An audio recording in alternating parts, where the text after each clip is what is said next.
Bom, estamos aqui em mais um episódio do nosso podcast animal. Eu sou o André Bucão, médico veterinário e apresentador desse programa. Hoje a gente vai conversar um pouquinho com a Érica a respeito da parte de psiquiatria veterinária. Deixar você se apresentar. Olá, tudo bem? Eu agradeço o convite. É sempre uma alegria poder participar e compartilhar essas informações sobre a psiquiatria animal, que é um assunto tão negligenciado, né? E tão importante para os veterinários, para os tutores e para os amantes dos animais. Eu sou médica veterinária de formação. Tenho mestrado em ciências veterinárias, doutorado em zoologia, e eu fiz o pós-doutorado em direito animal. Eu tenho algumas pós-graduações relacionadas ao comportamento, né, a neurociência. Eu tenho também cannabis medicinal, controle da dor e cuidados paliativos. E hoje eu atuo fazendo perícias, trabalho numa mantenedora de fauna, e eu também atendo como autônoma os problemas comportamentais dos animais. E como é que você resolveu partir para essa parte de comportamento? Eu estava no primeiro ano de faculdade e eu assisti uma palestra da doutora Hannelore Fuchs, que ela era, né, infelizmente faleceu, veterinária e psicóloga. E ela foi falar a respeito de comportamento animal, e eu falei, gente, amei. E desde o primeiro ano, isso nos anos 90 ainda, eu já comecei a me dedicar, e até o meu estágio sempre foi nessa área, meu estágio curricular, meus estágios voluntários, e sempre gostei muito. Só que ainda não tinha essa nomenclatura de hoje, que é psiquiatria, né? Antes a gente falava comportamento animal ou etologia, e daí hoje a gente também já me encontrei, porque durante o doutorado eu fiz algumas disciplinas na neurociência, na psiquiatria humana, e ali eu me encontrei, eu entendi o que eu buscava, que era uma solução médica para o sofrimento dos animais, porque eles também adoecem psiquicamente. E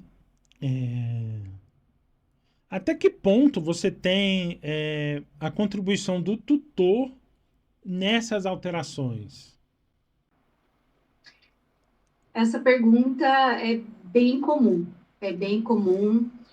e assim, tem algumas questões que realmente elas são compartilhadas dentro do ambiente. Porque os cães, principalmente, eles são animais que vivem em grupo, eles vivem em matilhas, e eles entendem que a dor de um é a dor de todos. E quando a pessoa está ansiosa, está mais deprimida, o animal sente. E os tutores, eles podem perceber que até antes eles percebem do que os membros da casa, humanos. E tanto que aquele cachorrinho, a pessoa não está muito bem, está na cama, o cachorro vai lá, deita, oferece aquele suporte constante, aquela companhia. E no fim, alguns transtornos mentais, eles são compartilhados, sim. E mesmo porque existem situações que são vividas dentro do ambiente para ambos. Tem situações traumáticas, como violência doméstica, entre outras questões, que várias pessoas compartilham da mesma situação. Então, eles podem sim ter problemas relacionados a isso. Mas a pergunta, eu entendo que seja mais assim, a forma como o tutor cria, né? Se tem essa consequência na mente dos animais. A gente está vendo uma transformação muito grande, porque quando eu me formei em 2003, os cães ainda ficavam no quintal, ainda recebiam aquela polenta, aquelas coisas, né? Não tinha esse excesso de humanização. E eu percebo que hoje em dia existe uma questão muito relacionada a não preencher as necessidades que o cão tem. né? Muitas vezes o humano, ele extrapola as suas próprias necessidades para o animal. E sendo que o animal tem necessidades ancestrais, necessidades comportamentais, que são completamente diferentes das nossas.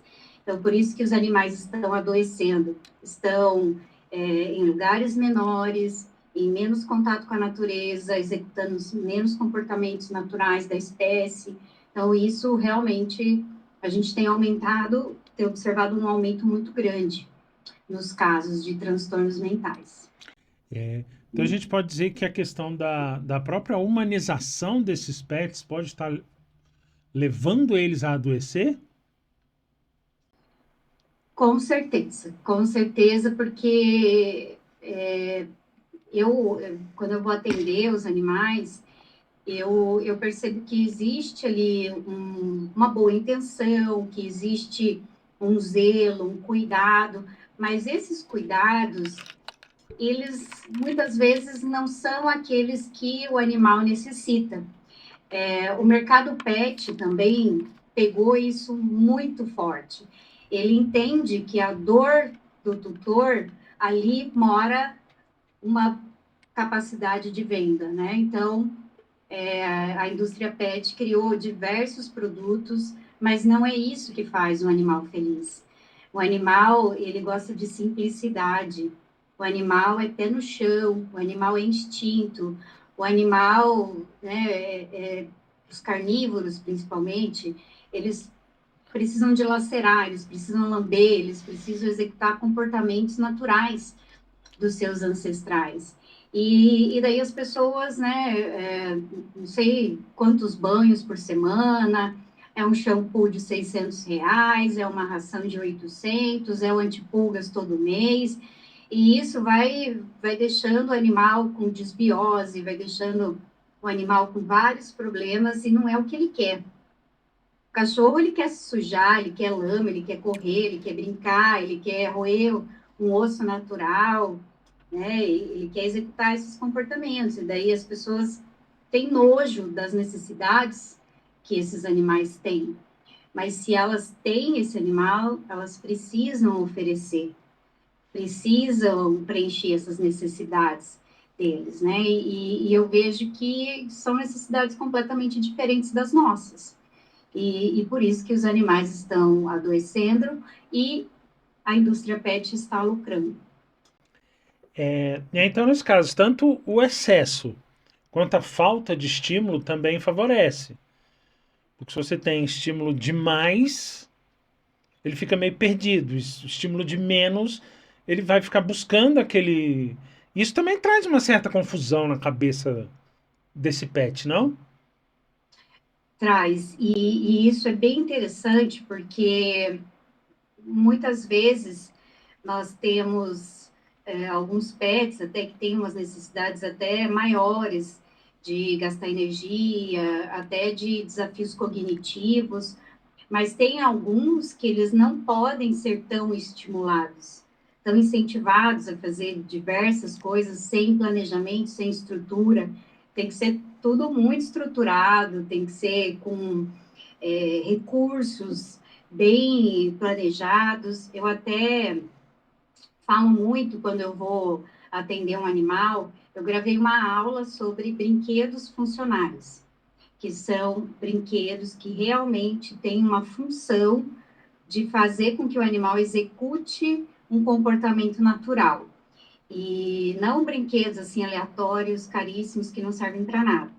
E eu sempre mando esse link dessa aula para os meus clientes, para eles entenderem como que eles podem, de maneira estruturada, planejada, com recursos compatíveis com as reais necessidades do animal, como que ela pode criar um enriquecimento ambiental, um enriquecimento alimentar, cognitivo, que realmente vai ser funcional para o animal. Porque se tiver estímulo demais, os animais, eles entram também numa questão sensorial muito grande. Eu falo que eu sou neurodivergente, assim, muita gente, cheiros, barulhos, luz, tudo isso, eu fico, assim, enjoada, com dor de cabeça, Os animais também, se a gente oferece um excesso de estímulos, eles também tendem a ter até sintomas relacionados a esse excesso, né, sensorial, que eles não conseguem processar.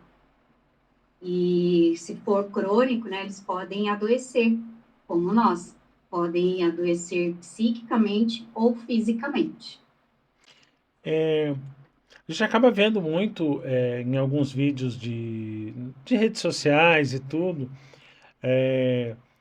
aqueles comportamentos, por exemplo, mais agressivos, que são considerados como possíveis brincadeiras e tudo. É, Isso são comportamentos que não deveriam ser normalizados, ser encarados como brincadeira, porque isso pode gerar uma certa confusão na cabeça do animal de não saber o momento exato em que ele deve responder daquela forma. Ou eu estou pensando errado? Não, você está completamente correto. É muito correto isso, porque quando chega aquele filhote, quando chega o animal na nossa casa, é aquela bolinha de pelo, é aquela fofura, é a coisa mais fofa do mundo.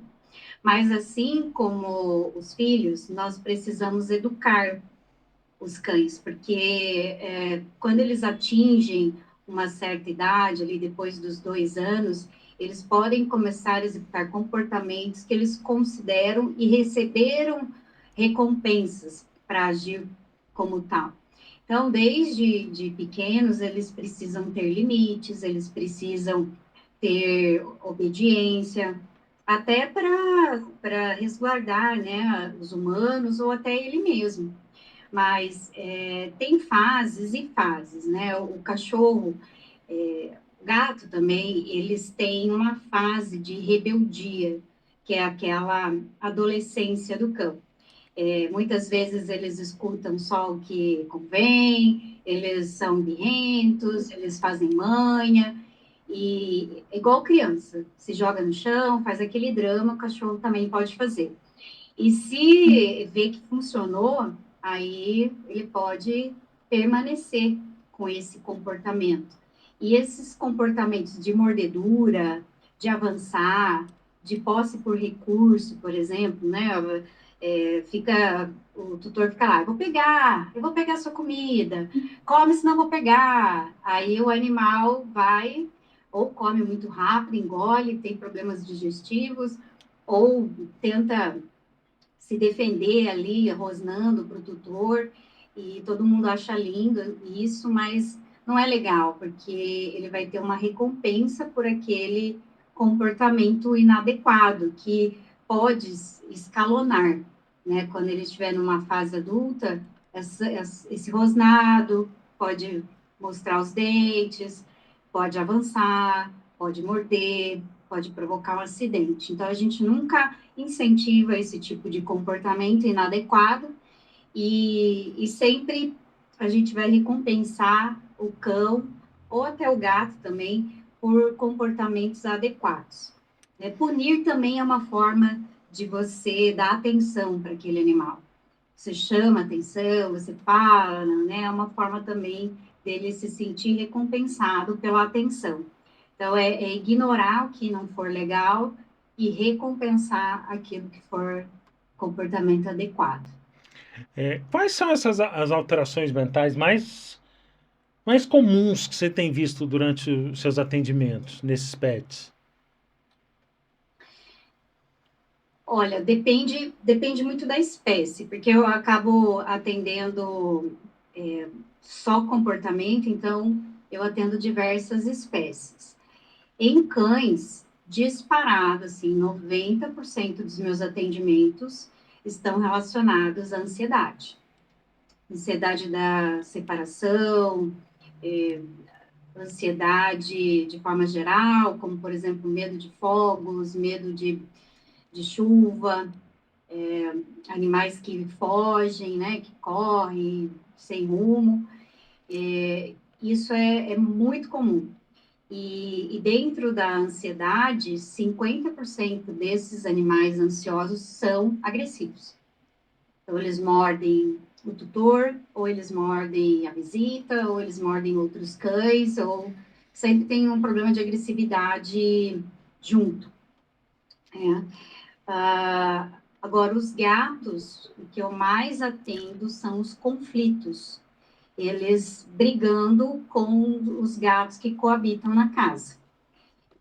Acima de 3 gatos, já começa a ter conflito, já começa a ter confusão, e daí é o que eu mais atendo.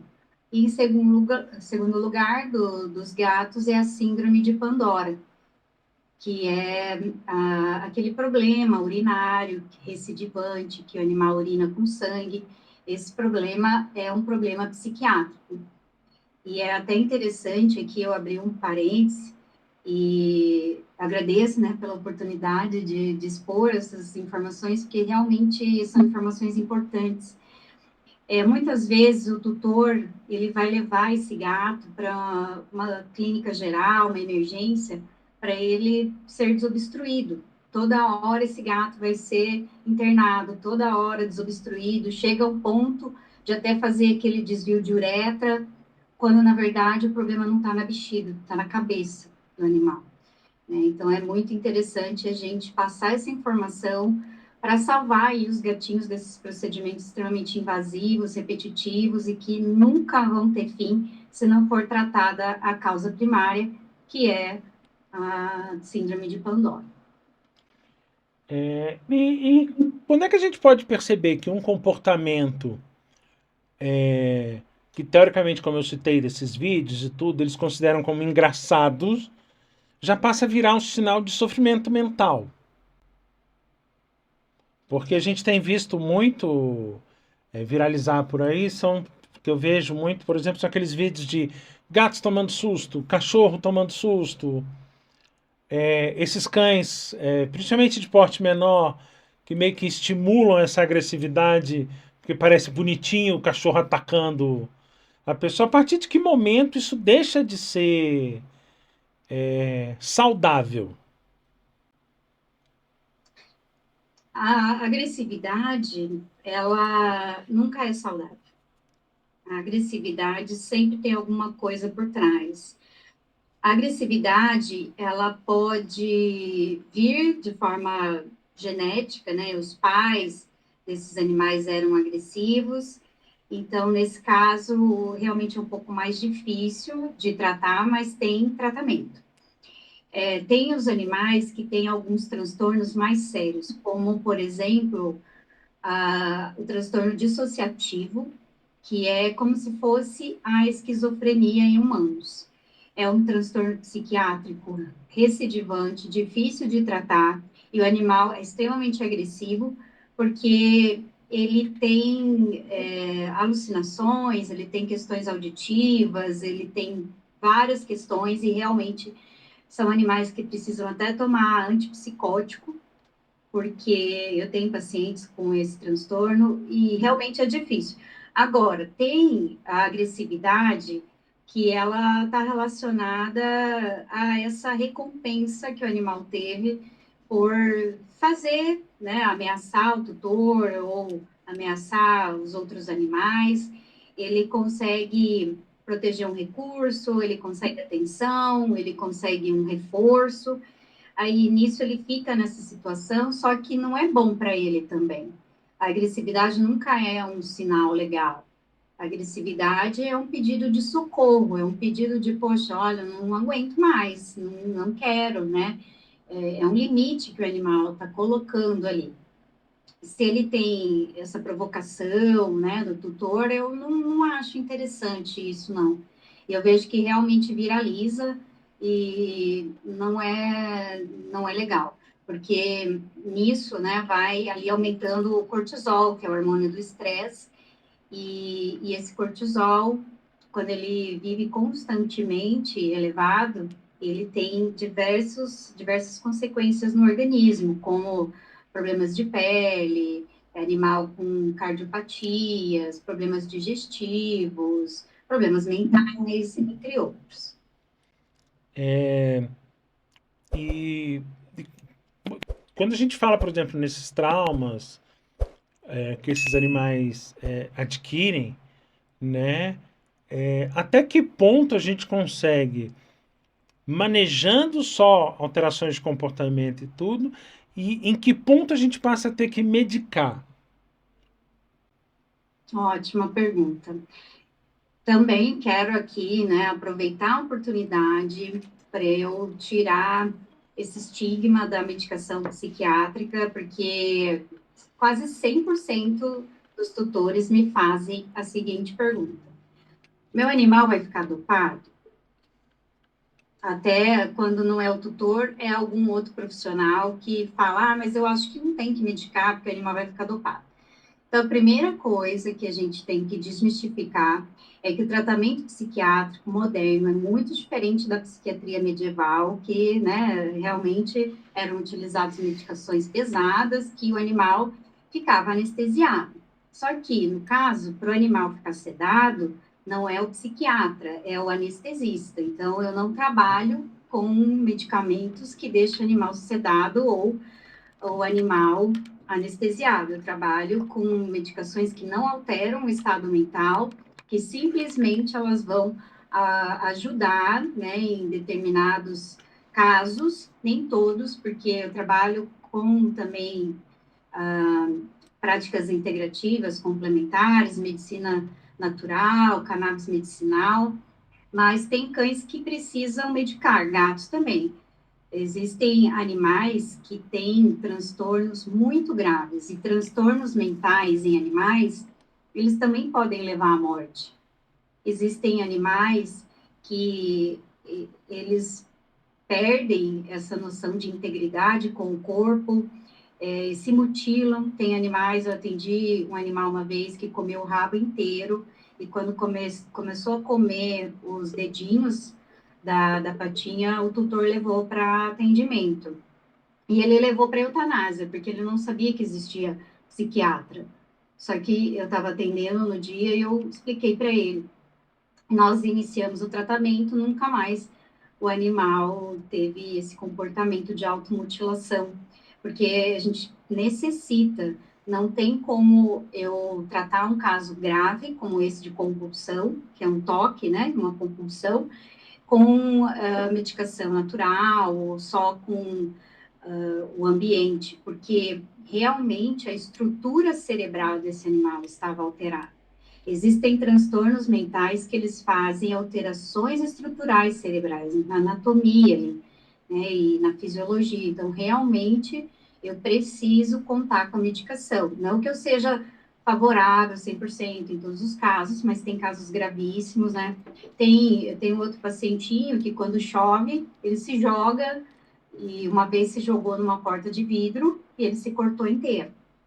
Um pastor alemão também, que tem medo de fogos, foi tentar fugir, pulou e eviscerou, saiu todas as vísceras para fora, que ele pulou naquele portão de lança. Então, assim, são casos que eu preciso medicar. Né? E tem animais com compulsão alimentar também, que também preciso medicar. Mas tem casos em que a organização do ambiente, a conversa com o tutor, uma terapia comportamental, ou uma prática integrativa complementar, como aromaterapia, uso de feromônios, que eu gosto bastante, eu já consigo um resultado, mas tudo depende ali do caso, né? Mas é muito tranquilo o tratamento psiquiátrico e, como eu disse, não altera o estado mental. Se alterar, é que a dose está errada, o medicamento, né? A gente nem usa tarja preta, não tem o receituário azul. São casos em que realmente a gente vai juntar todas essas abordagens. Gosto muito da nutrição também, a gente até falou sobre isso aqui, a nutrição funcional, gosto muito. E eu sempre associo no tratamento desses meus pacientes também essas outras abordagens para complementar, além da medicação. E não é para sempre também a medicação, tem alguns casos que fica um tempo para o animal fazer aquele tratamento de calma, dar uma regulada na química do cérebro, aí depois a gente continua ali com as terapias, com as outras abordagens. Então, nada assim é muito fixo, né? Tudo vai depender do paciente. E como é que são feitos esses diagnósticos? Porque, obviamente, deve envolver muito a conversa com o tutor para se entender qual é aquela alteração de comportamento. É isso mesmo, é isso mesmo. É como se fosse na psiquiatria infantil, em que a criança muitas vezes não fala, ou fala muito pouco, fala com algum discurso desordenado e precisa de um adulto para auxiliar. E na psiquiatria veterinária, a gente trabalha com questionários, né? Questionários baseados em escalas validadas pela ciência. Então, tem a escala de agressividade, que chama CBARC, que é uma já utilizada no mundo inteiro. Para os meus atendimentos, eu utilizo uma escala de qualidade de vida, que eu desenvolvi no meu doutorado. Foi validada também, porque eu fiz exames laboratoriais, exames que a gente mandou para os Estados Unidos, tudo para tentar ver se realmente tinha correlação o que o cuidador falava com a escala, né? Então, são escalas validadas pela ciência que eu vou aplicar para o cuidador do animal. E, além disso, eu tenho entrevista com os tutores, e eu acho muito legal, porque hoje em dia vai o casal falando, ou vai mais do que uma pessoa falando sobre o animal. Isso eu acho bem interessante. Na maioria das minhas consultas entram várias pessoas para conversar sobre aquele animal, e eu tenho mais olhares diferentes, eu tenho mais informações, e eu também peço muitos vídeos, porque o consultório que o Conselho de Veterinária prevê para nós veterinários é um consultório com uma mesa, com azulejos, né? E para mim, assim, para a psiquiatria não funciona. Eu não coloco o animal em cima da mesa, não tem como eu avaliar o comportamento do animal em cima da mesa. Então, muitas vezes eu atendo na casa da pessoa, ou, né, eu faço um passeio com o animal no parque, ou mesmo na minha chácara, eles vêm, para eu ver como esse animal se comporta, e eu vou juntar todas essas informações. E eu também peço exames, porque alguns transtornos mentais e alguns problemas de comportamento, eles estão relacionados a questões físicas. Então, eu fiz uma pesquisa de 125 atendimentos que eu fiz. E desses 125, 60% eles não tinham uma doença psiquiátrica isolada, eles tinham uma doença de base. Primeiro lugar, hipotiroidismo. Segundo lugar, o hiperadrenocorticismo. Depois, tinha pacientes com dores crônicas, que o tutor nem imaginava, problema na coluna, problema no joelho. Outros casos também, doenças autoimunes, doenças inflamatórias. Então, a grande maioria dos meus pacientes tinha um problema geral, de clínica geral, e que manifestava ali no comportamento por conta da cronicidade, né? O animal não fala, a pessoa, né, muitas vezes não percebe. Então, isso também é uma informação bem importante, que vários problemas de comportamento estão relacionados a isso. Então também existem alguns exames além só dessa observação. Porque acredito eu, você avaliar o estado mental de um animal, como eu falei, ele depende muito da observação. Porque é como você falou, colocar um consultório em cima de uma mesa e coisa, ele já se sente mais retraído. Então dificilmente ele vai demonstrar aquele comportamento que realmente está alterado, é isso? É exatamente isso, exatamente isso. São comportamentos que são simples, são comportamentos que, às vezes, quando eu vou conhecer alguma pessoa, né, na fila, estou lá na fila, conversando, o que você é? Psiquiatra veterinária. Ah, então, nossa, existe isso? Eu não sabia que existia isso. Ah, meu cachorro lambe a pata. Então, já é um sinal de alerta. Lambedura excessiva de patas. Porque o animal, ele fica viciado em lamber, já que produz endorfinas. É como a gente fica viciado ali no chocolatinho, no brigadeiro, essas coisas, porque traz ali aquela sensação de bem-estar, e o animal também, ele está tentando lidar com aquela emoção conflitante e ele vai começar a lamber. Lambedura de pata, lambedura de flanco, lambedura da genitália. Aí fica um ciclo vicioso, forma até feridas, né? Se tem um animal se lambendo, tem alguma coisa errada ali, né? Psiquiatricamente falando. Outras alterações também, como destruição, micção né, fezes também em locais inadequados, animais que vocalizam com muita intensidade, animais que são agressivos, animais que não aceitam crianças, não aceitam outros animais. E também tudo isso é importante investigar. Animais que não têm muito ânimo para fazer atividades que são compatíveis com a espécie, né? Então, um animal que não gosta de brincar, um animal que não gosta de caçar, esse tipo de coisa, assim, tem alguma coisa por trás, tem que investigar. E, obviamente, os tratamentos, eles não vão envolver, como a gente já comentou aqui, somente a medicação. Você vai ter que ter todo um condicionamento, inclusive da família. Não é isso? É exatamente isso. E daí, assim, né, normalmente as pessoas perguntam sobre adestramento. Então, aqui também eu quero esclarecer uma questão que, assim, durante muito tempo, os problemas comportamentais, eles foram estigmatizados e foram considerados como falta de educação.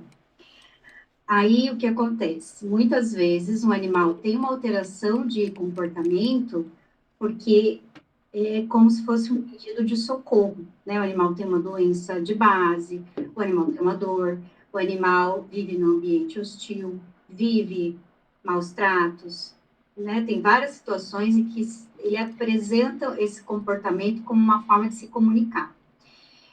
Aí o que acontece? Chama um adestrador que não tem muita experiência com essas questões e já chega, né, colocando lá enforcador e punindo o animal, dando choque, isso e aquilo, sendo que, na verdade, quando a gente tem algum problema, nós humanos, quando a gente está enfrentando alguma situação que está diminuindo a qualidade da nossa vida, a gente vai buscar um acolhimento, um psicólogo, alguém que fala, não, força na peruca, não pode parar de lutar, vamos lá, vamos, né, e por que para o animal a gente vai pegar alguma coisa coercitiva, uma mordaça, alguma coisa nesse sentido, né? Tem questões que eu trabalho com adestradores em conjunto, a gente conversa, a gente define um plano e esse animal vai com o adestrador. Mas tem algumas situações que realmente é um problema médico, só que a sociedade nunca entendeu que o animal precisa de um psiquiatra. Porque o ser humano, quando ele está mal, ele não vai num masoquismo da vida, assim, né, para se curar. Ele vai num lugar acolhedor, ele vai, né, e para o animal deve ser da mesma forma. Eu acho muito interessante o trabalho conjunto com o adestrador, mas para esse adestrador que está aberto para entender que aquilo é um pedido de socorro, que é um problema médico, que não vai criticar, né, porque isso acontece com muita frequência. Ah, você vai sedar o seu animal, né, enquanto isso o coitado do animalzinho lá está precisando realmente de estabilizar a química cerebral dele. Então, isso é interessante também a gente falar. Mas realmente tem que contar com os familiares para que eles realizem o que eu costumo chamar de terapia comportamental, não é adestramento. Que o adestramento é interessante, eu acho legal, até nessa fase juvenil, essa fase de rebeldia que eles têm, para ter obediência, eu acho ótimo. Mas quando o animal está doente, psiquicamente, eu não vou colocar uma mordaça nele, eu não vou colocar um colar de choque. Eu vou acolher. Eu vou acolher essa família também, que normalmente chega cansada, né? Hoje eu fui atender um animalzinho que a tutora falou que há 1 ano ela não dorme. 1 ano. Aí eu falo, meu Deus, 1 ano. 1 ano sem dormir, uma noite sem dormir eu já.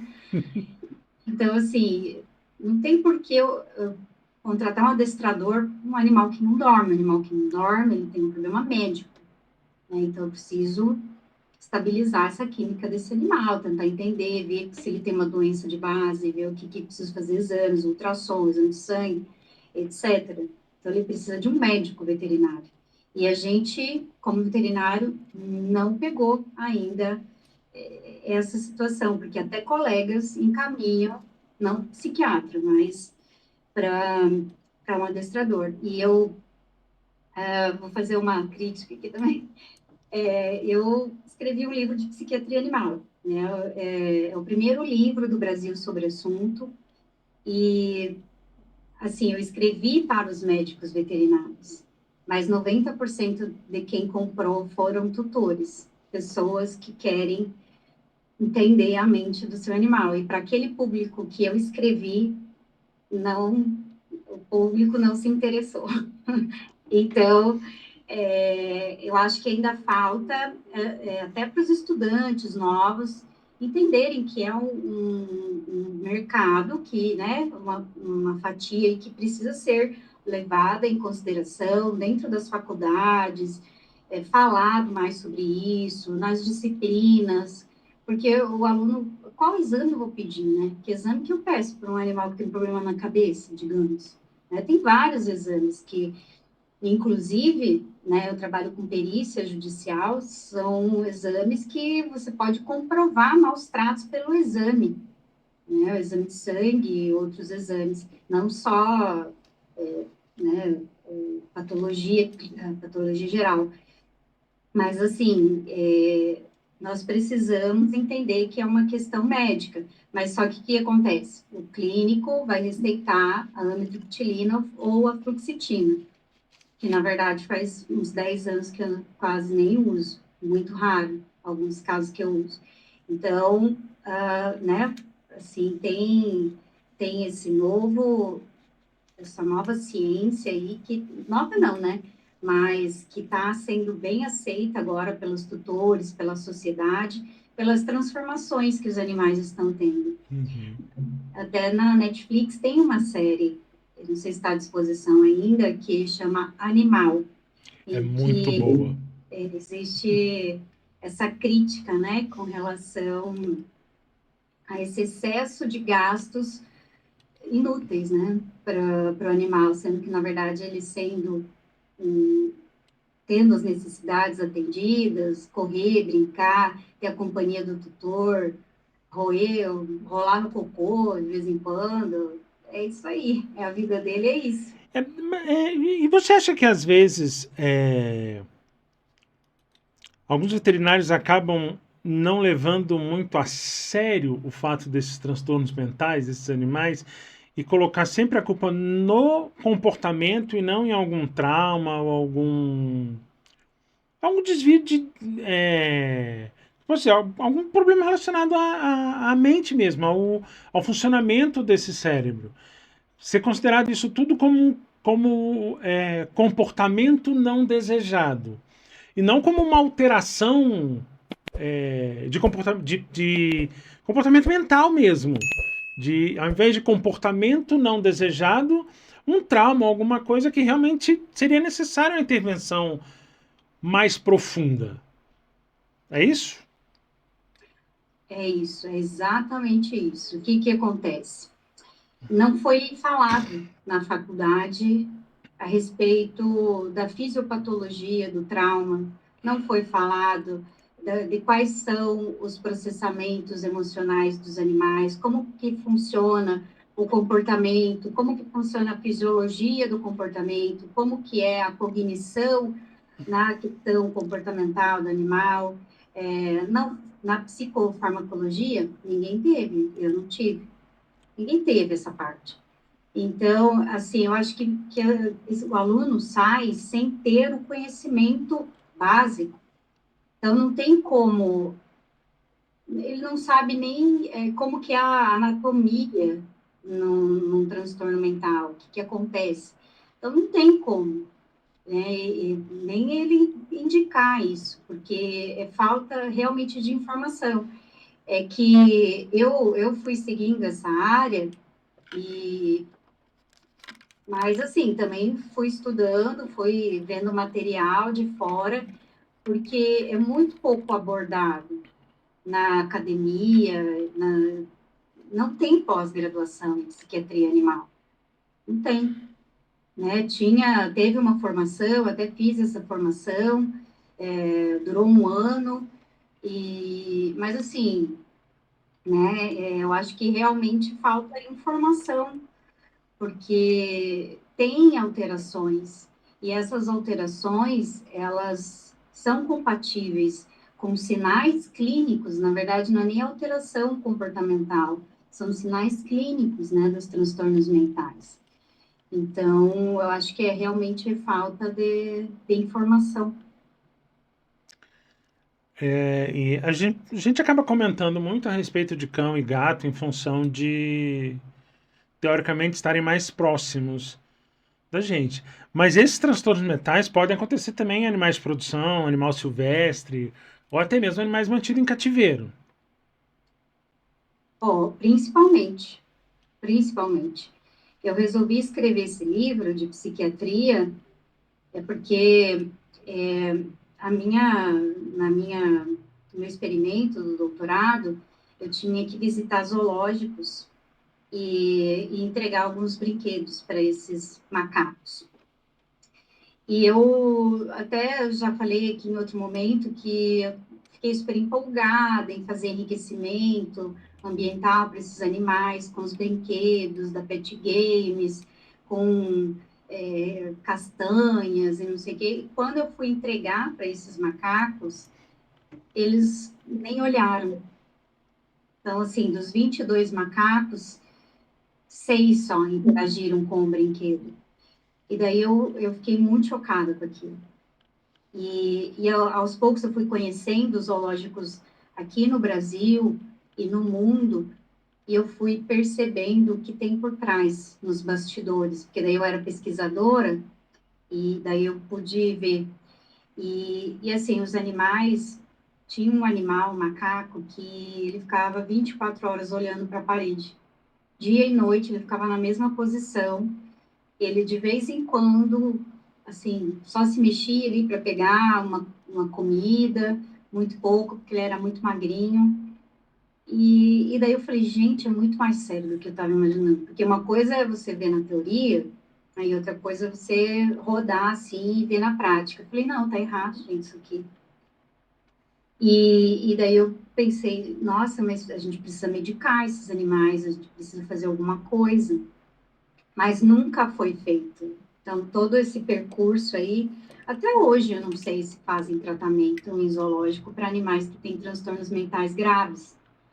E foi a partir daí que eu decidi, porque assim, para cães e gatos, as ansiopatias são mais comuns, mas para animais que ficam em cativeiro, a depressão é 99%, porque são animais que ficam letárgicos, que não se alimentam, que emagrecem muito, são animais que estão definhando aos poucos. E aquilo é por transtorno mental não tratado. Então, eu nem sei se hoje em dia caiu a ficha, se é feito, porque nunca vi ninguém fazendo tratamento para transtorno mental em instituições. E você acha que tem sido mais aceito essas alterações pelos tutores, como você falou, que acabou que foram as pessoas que mais compraram o livro, do que pelos próprios colegas, os veterinários? Com certeza, com certeza. Os tutores, eles chegam a mim, eles chegam por conta própria. É muito raro, assim, ter uma indicação.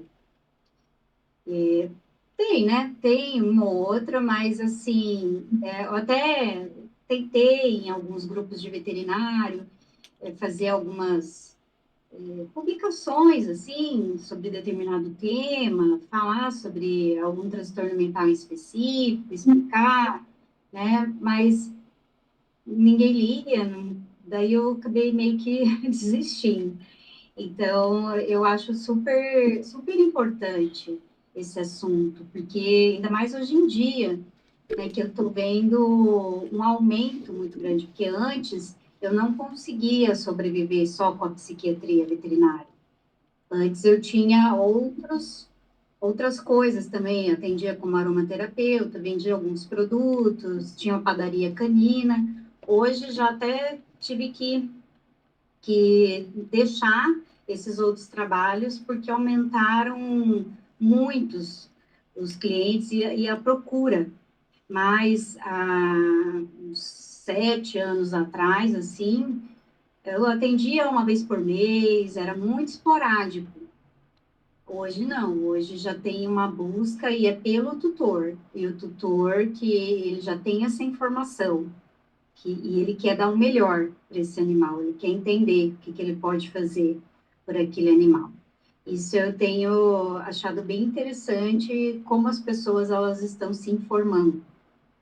E a gente, né, a nossa classe, os médicos veterinários também precisam dessa informação, porque muitos pacientes sofrem, famílias sofrem, e a gente pode resolver isso, né, de uma forma tranquila, de uma forma bem planejada, e eu vejo, assim, hoje em dia, o pessoal que eu atendo são casais jovens, muitas vezes, eles não saem de casa, porque o animal tem ansiedade da separação, ou não conseguem ficar longe do animal, o animal não consegue ficar longe, não tem lugares pet-friendly adequados, tem aqueles que você amarra a coleira do animal lá na pé da mesa, né, que fala que é pet-friendly, mas daí as pessoas não saem de casa, as pessoas não têm vida social, as pessoas não recebem pessoas em casa, porque o cachorro morde, porque o cachorro isso e aquilo, sendo que um tratamento ali com medicação simples ou apenas a terapia comportamental poderia melhorar a vida de muitos animais, principalmente com dor crônica, né? Porque a psiquiatria Uhum. também pega essa parte da dor crônica. Eu vejo que a dor também é muito negligenciada, a dor crônica, né? O veterinário usa mais, assim, anti-inflamatório, aquelas medicações para as articulações, sendo que existem medicamentos que bloqueiam a dor a nível central, né? Para o animal não sentir. Então, é bem interessante também essa parte, assim, de cuidados paliativos, controle de dor, controle desses sinais aí comportamentais que muitas vezes até podem levar o animal a óbito. Eu atendi um cachorro que se jogou do segundo andar da Nossa. janela.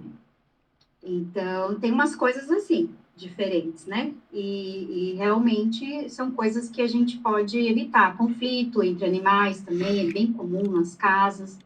É o tipo de coisa que o psiquiatra pode resolver. Uhum. E você acha que essa aceitação pelos tutores está mais relacionada à questão de que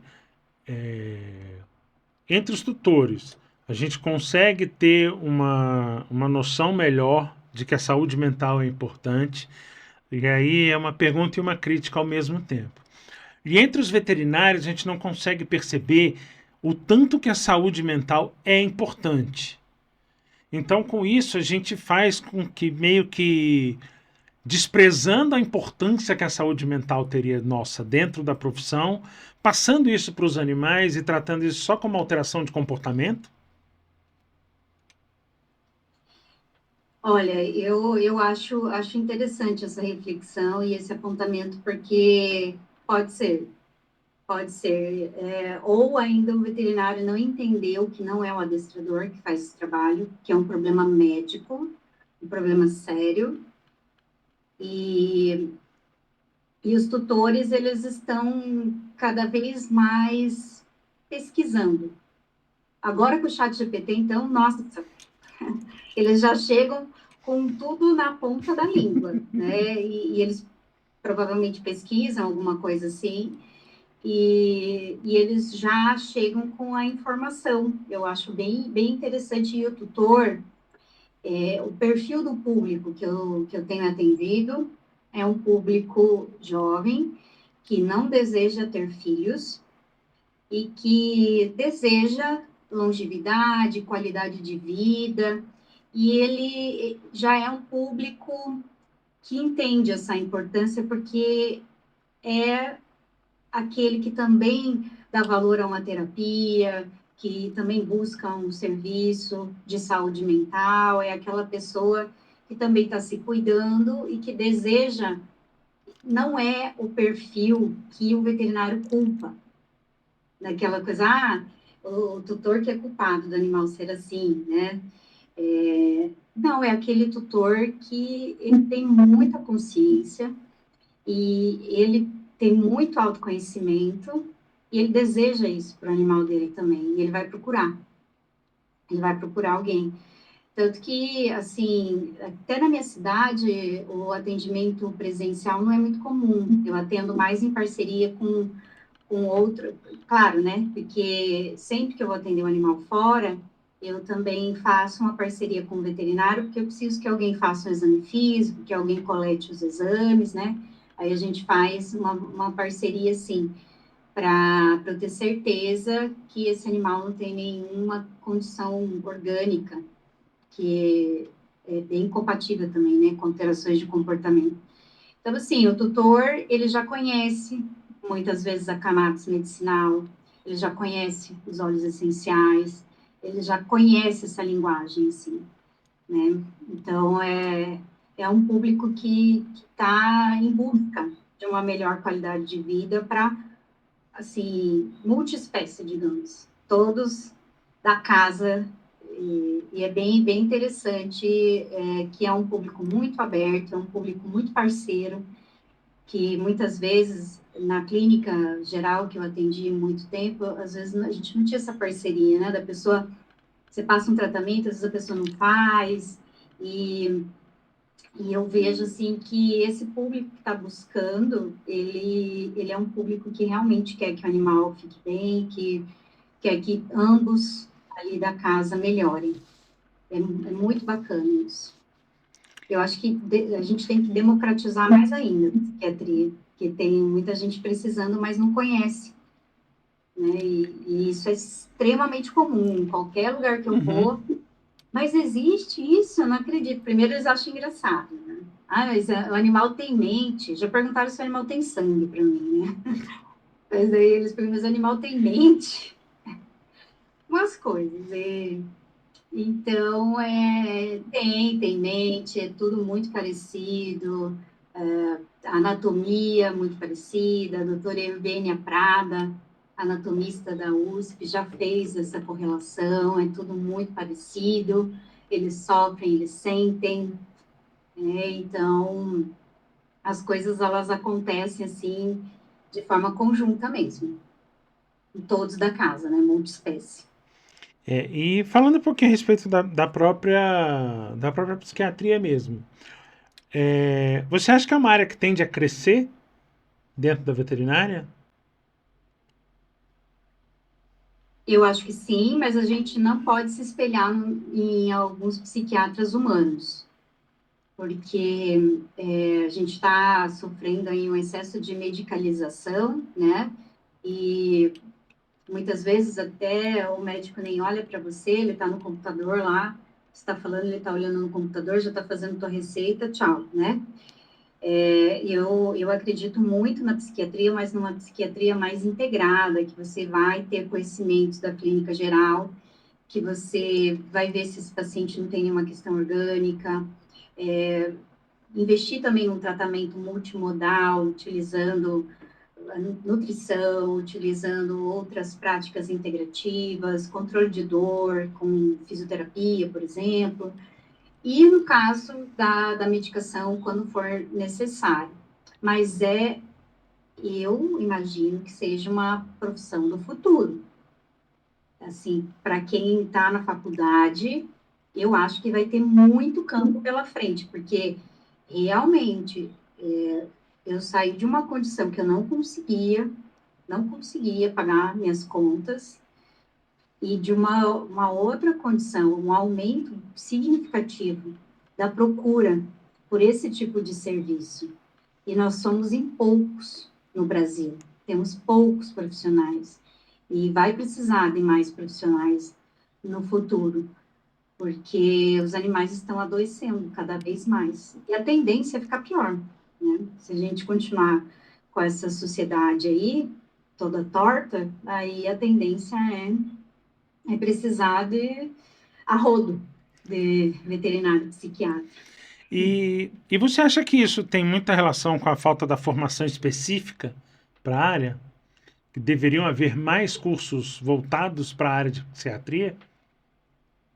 Ah, tem, precisa, precisa. É que agora que a gente entendeu que é uma questão médica, e né, antes eu falava sozinha, mas hoje eu entendo que tem uma abertura muito grande para o assunto, muito grande mesmo, teve uma mudança muito grande na sociedade nos últimos tempos para a abertura desse assunto. Eu acho que depois da pandemia, que as pessoas também adoeceram, que sentiram na pele o que é ter um transtorno mental, elas entenderam e agindo por empatia, compaixão, elas estão vendo que os seus animais também podem precisar desse tipo de serviço, né? Então, é uma tendência muito crescente mesmo desse tipo de profissional. E agora que tem as associações, e vai começar, assim, uma luta, né? Primeiro no Conselho de Veterinária, para tornar uma especialidade reconhecida. A gente está meio que abrindo caminho aí para aqueles que virão, que eu acho que no futuro realmente é uma profissão que vai precisar de mais pessoas. E você acha que aquele clínico geral ele tinha que estar mais atento a esse tipo de coisa, exatamente para a gente não passar, como eu comentei assim, não, é só uma alteração de comportamento. E não ver que existe algo além disso?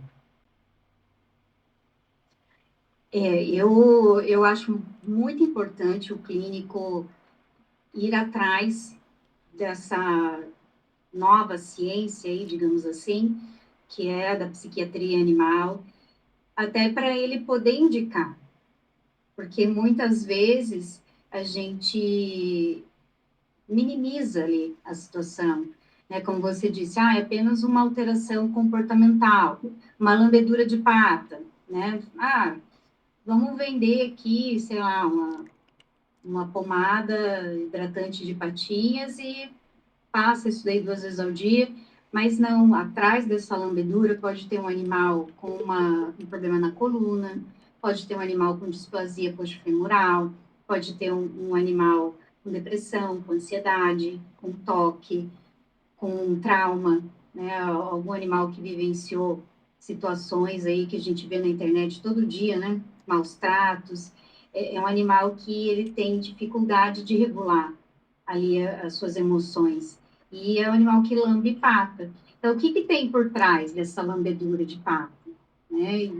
E realmente investigar, se informar ou encaminhar para algum profissional que possa avaliar melhor essa situação, porque é um sinal ali extremamente comum, né, a lambedura, mas que pode ter algo muito forte ali e muito ruim para o animal. Ele não é, muitas vezes o tutor ou até pune, né, o coitadinho, para de lamber, ele xinga e põe aquele, nossa, isso, gente, é maus tratos, tá?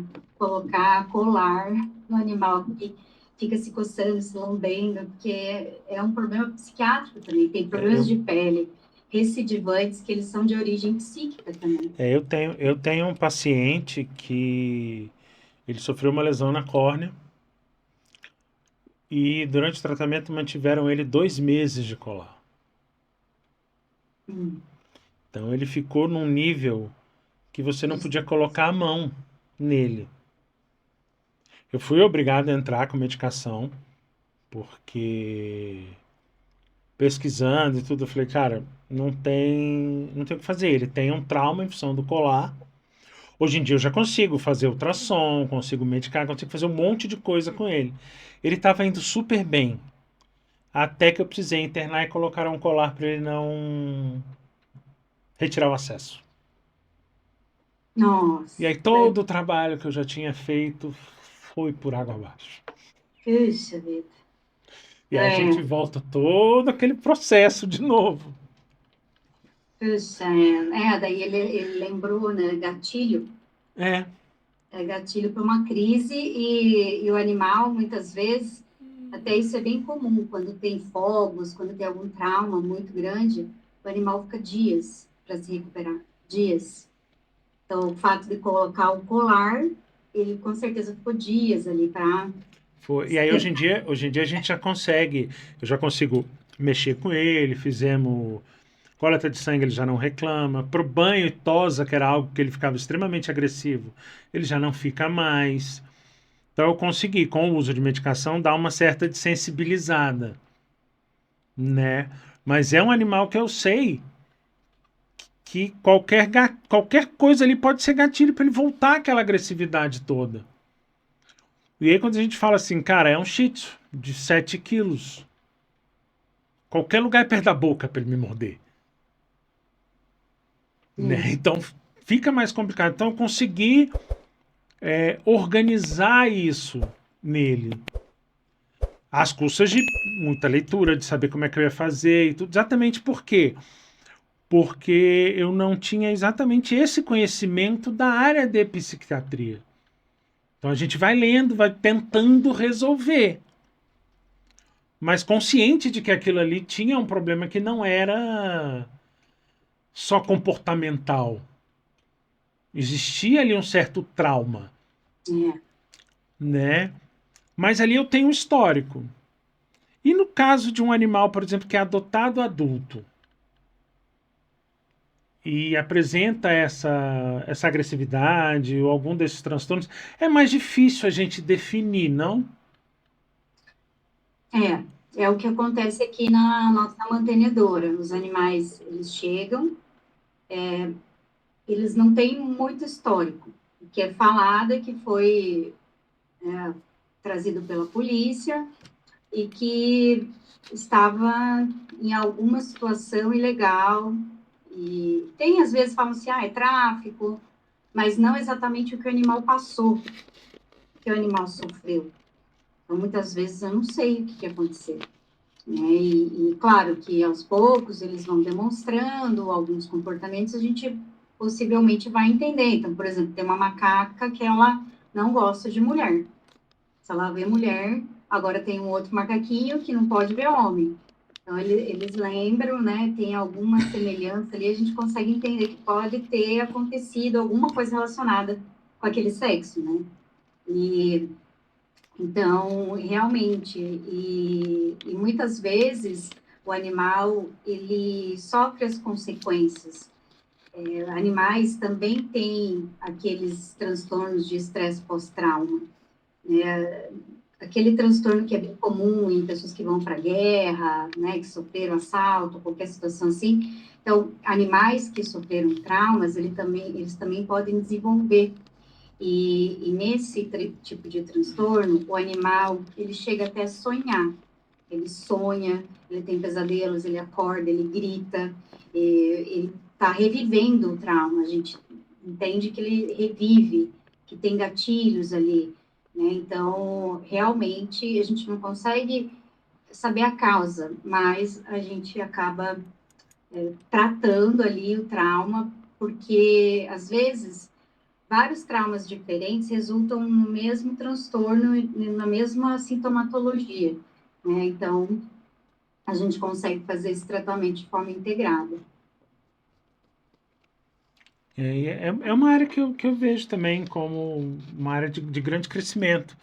Exatamente porque é algo, como eu te falei, eu tenho pego alguns animais nesse sentido e realmente acaba que sem ter o conhecimento de que existe a área, né? Eu vim tomar conhecimento da existência daquela vez que a gente foi falar sobre enriquecimento alimentar, coisa. Foi aí então que eu fui tomar conhecimento.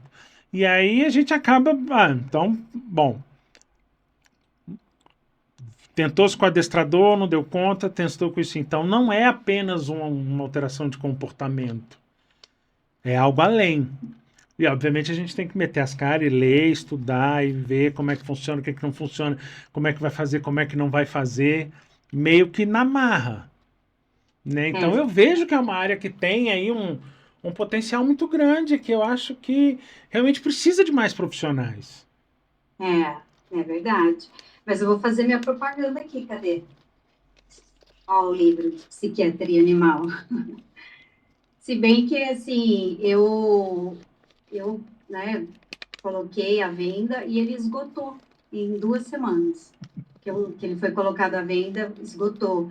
Aí agora só a segunda edição, que vai demorar um pouquinho, né? Mas eu acabei pedindo e-book para a editora. Hum, Realmente foi um sucesso, mas entre os tutores. Foi bem aceito, foi muito bem aceito, as pessoas querem saber. E aqui eu falo sobre como que são as emoções, como que os animais processam as emoções, quais são as particularidades em determinadas espécies, quais são os transtornos, como tratar, noções de psicofarmacologia, qual remédio que eu posso usar, tem dose, assim, não tem segredo nenhum.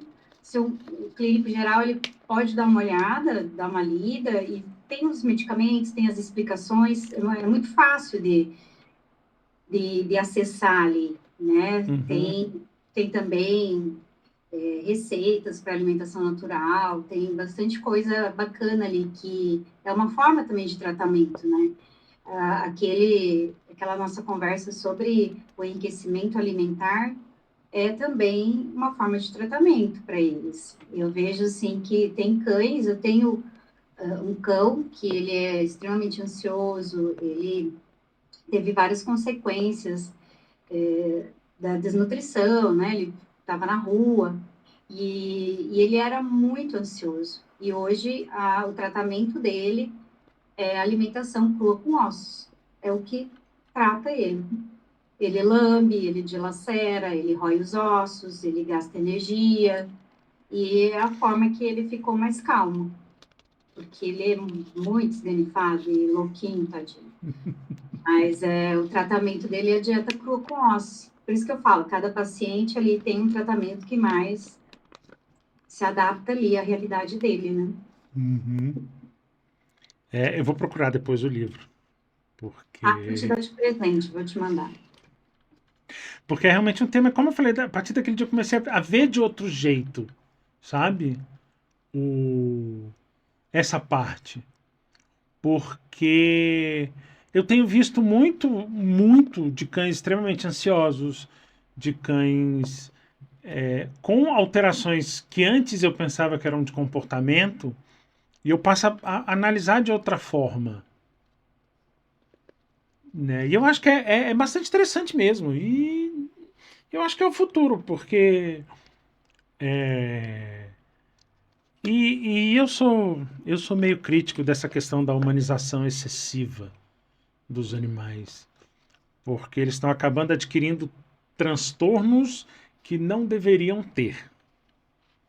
Se deixassem eles serem mais menos humanizados e mais livres, por assim dizer, né? Podendo ter aquele comportamento básico de cão, de brincar, de correr, de e eu percebo isso quando eu levo os meus cães para a chácara. Apesar de serem shih tzu, mas a hora que chega na chácara, cara, eles viram outro.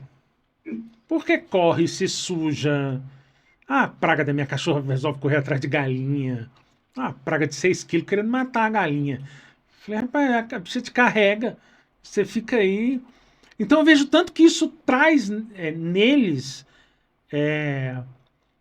não só uma satisfação, como um gasto de energia que eles dormem 2, 3 dias quando chegam em casa. De tão cansados que eles ficam de terem aquele excesso de estímulo. Sabe? Um excesso assim.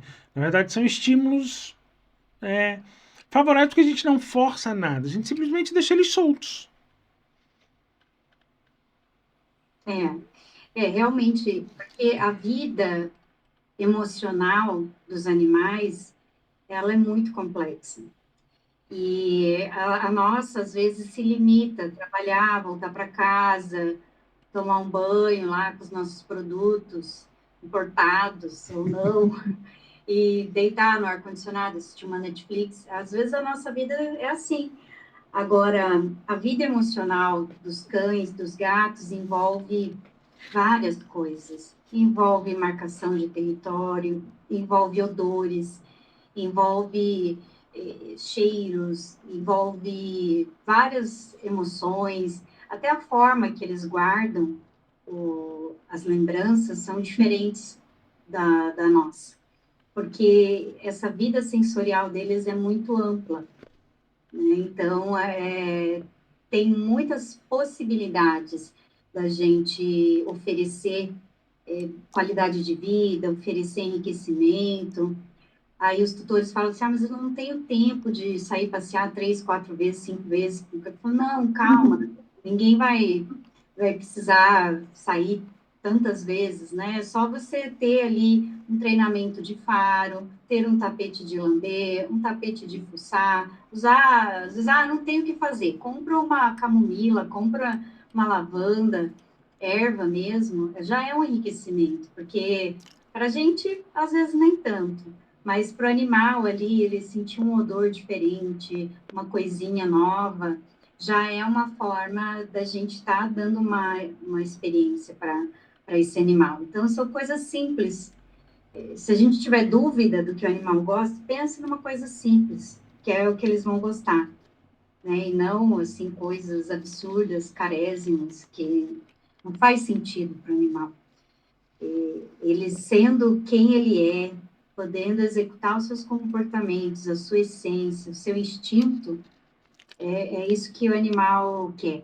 Né? Eu até dei uma parada de atender animais aqui na minha chácara, porque o que acontecia? Vi os animais aqui, aí eu fazia um passeio aqui, né, com o animal, muitas vezes na coleirinha, e daí tinha, às vezes, um cocô, uma galinha, de um passarinho, sei lá, né, pomba, e o animal ia lá e se esfregava, rolava, estava todo feliz, animado, e O tutor é aí que não ficava muito, né? soltava os gritos, ai, meu Deus do céu!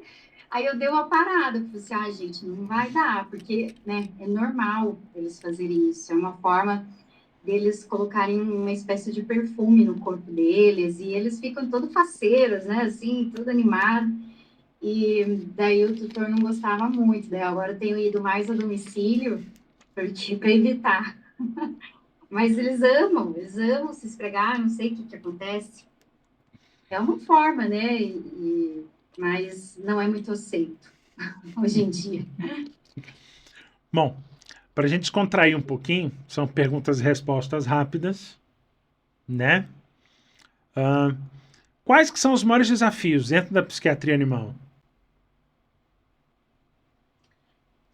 É a gente interpretar essa linguagem dos sentimentos, essa linguagem não verbal. Mas é possível, é possível. E qual que é a melhor parte de estudar a psiquiatria animal? A melhor parte é você devolver qualidade de vida e melhorar o relacionamento dos tutores e os seus pets. E qual que é o maior mito sobre a psiquiatria animal? Que o remédio dopa. Tem algo que você só aprendeu quando começou a estudar psiquiatria animal? Tem muitas coisas, inúmeras coisas. As particularidades, principalmente dos transtornos mentais. O que você diria para quem não acredita na psiquiatria animal? Já aconteceu, até não vou me alongar muito, mas já aconteceu, já acontece frequentemente, mas é só explicar um pouco de neuroanatomia, neurofisiologia e o quanto que a cognição e as emoções elas estão evoluídas nos animais. E Ao depois, contrário, gente. e depois tu isso, como é que você define a mente animal em poucas palavras? é complexa, complexa. E qual dica que você daria para quem quer estudar mais a psiquiatria veterinária, as doenças mentais e a mente dos animais? Primeiro, ler meu livro, que eu fiz com muito carinho, escrevi durante 10 anos, para realmente compartilhar tudo que eu sei, sem nenhum segredo, com os profissionais e com os tutores. Mas, assim, praticar, conversar, compartilhar, assistir pessoas falando sobre, assistir palestras, buscar artigos científicos sobre, né, que é muito interessante estudar neurociência, e começa assim, né, estudando, pegando informações com aqueles que já estudaram, né, há algum tempo. E eu acho que é muito válido, porque, como eu disse, é uma profissão do futuro para a medicina veterinária. Eu queria agradecer, realmente. Eu acho que depois que a gente conversou sobre a questão do enriquecimento ambiental alimentar, essa questão da psiquiatria foi algo que ficou martelando um pouco na minha cabeça, não vou mentir, porque abriu minha mente para algumas coisas que eu não pensava serem possíveis, exatamente serem só alterações de comportamento, ou serem... Naquele dia, acho que algo me fez pensar de forma diferente, né? E hoje a gente conversando sobre, já começa a mudar um pouco a minha perspectiva e a minha ideia sobre o que é, né? Então, eu queria agradecer mesmo. Eu que agradeço essa oportunidade. É sempre bom falar daquilo que a gente levou uma vida, né, estudando, se dedicando. E eu fico muito grata de ser valorizada, de ser prestigiada nesse trabalho. E fico feliz também de poder compartilhar com as pessoas que estão em casa, para que, de repente, se inspirem, né? Porque eu fui inspirada, e através de uma palestra, e mudou toda a minha vida. E estou aqui, em agradecimento também à doutora Hannelore, eu tive o privilégio de conhecê-la pessoalmente, e estou seguindo aí minha vida, eu vou continuar os meus estudos, porque nunca para, né? A gente está sempre estudando e a nossa sociedade mutando, e é isso aí. Eu agradeço também de coração. Redes sociais, para quem quiser mais informação. Tem a minha particular, que é Erika com K, underline, Zanoni, e tem a da mantenedora de fauna, onde eu trabalho, que ali eu passo um pouco da minha rotina com os animais, que é Spa MedPet. Bom, dizer que aqui a gente conta com o apoio do Ilha Brasil.